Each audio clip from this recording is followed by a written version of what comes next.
ఆంధ్రప్రదేశ్ ప్రభుత్వం ఇంటిరం రిలీఫ్ ఐఆర్‌ను కనీసం 23% అమలు చేయనుందని, 30% వరకు పెంచే అవకాశం ఉందని అంచనా వేస్తున్నారు.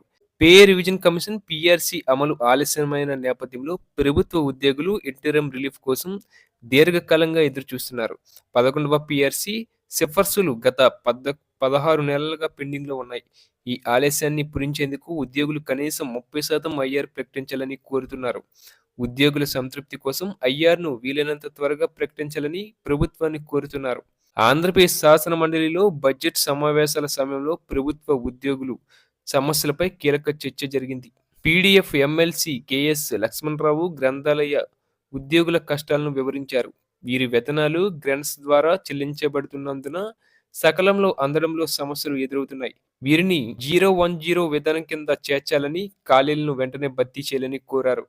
పీడీఎఫ్ ఎమ్మెల్సీ ఎల్లా వెంకటేశ్వరరావు కస్తూర్బా గాంధీ బాలికా విద్యాలయ సిబ్బంది సమస్యలపై మాట్లాడారు. 2018-19 నియమించిన 140 మంది పీజీటీలు 2022 జూన్‌లో తొలగించబడ్డారని, వారిని తిరిగి విధుల్లోకి తీసుకోవాలని కోరారు.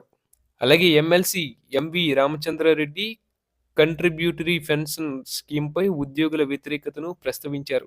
ఉద్యోగులు పాత పెన్షన్ విధానం, ఓపీఎస్ పునరుద్ధరణ కోరుతున్నారు. ప్రభుత్వం జీపీఎస్ మరియు ఇతర విధానాలపై స్పష్టత ఇవ్వాలని విజ్ఞప్తి చేశారు. ఎమ్మెల్సీ కల్పలత మాట్లాడుతూ కేజీబీవీ సిబ్బందిని రెగ్యులర్ చేయాలని, కనీస వేతనాలు అమలు చేయాలని కోరారు. సాయంత్రం సకలం విద్యార్థులు, మహిళా ఉపాధ్యాయులు భద్రతపై చర్చ జరిగింది. ఇక శాసన మండలిలో పలువురు సభ్యులు తక్షణ చర్యల కోసం పలు డిమాండ్లు చేశారు.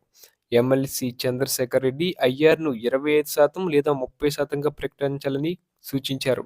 అలాగే పీఆర్‌సీ, పీఎఫ్, డీఏ, టీఏ మరియు ఇతర బిల్లుల చెల్లింపులు ఆలస్యమవుతున్నాయంటూ సభ్యులు వ్యాఖ్యానించారు. 25,000 కోట్ల విలువైన బకాయిలు ఇప్పటికీ పెండింగ్‌లో ఉన్నాయని, ఇది ఒక్కో ఉద్యోగికి 2-3 లక్షల వరకు ఉండవచ్చని పేర్కొన్నారు. అలాగే కాంట్రాక్టు ఉద్యోగుల్లో తప్పుడు ప్రక్రియలపై విచారణ చేపట్టాలని డిమాండ్ చేశారు. ఇక ప్రభుత్వ పాఠశాల ఉపాధ్యాయులు కూడా కొన్ని ప్రధాన సమస్యలపై తమ నిరాశను వ్యక్తం చేశారు.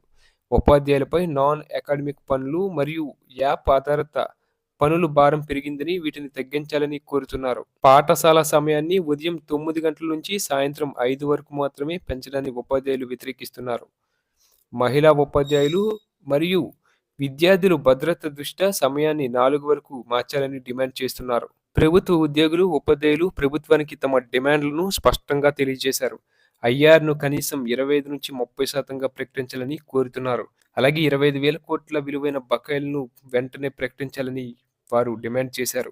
పెన్షన్ విధానంపై స్పష్టత ఇవ్వాలని, పాత పెన్షన్ విధానాన్ని పునరుద్ధరించాలని కోరుతున్నారు. ఉపాధ్యాయులు పని వేళలు మరియు భద్రతా అంశాలపై చర్యలు తీసుకోవాలని కోరారు.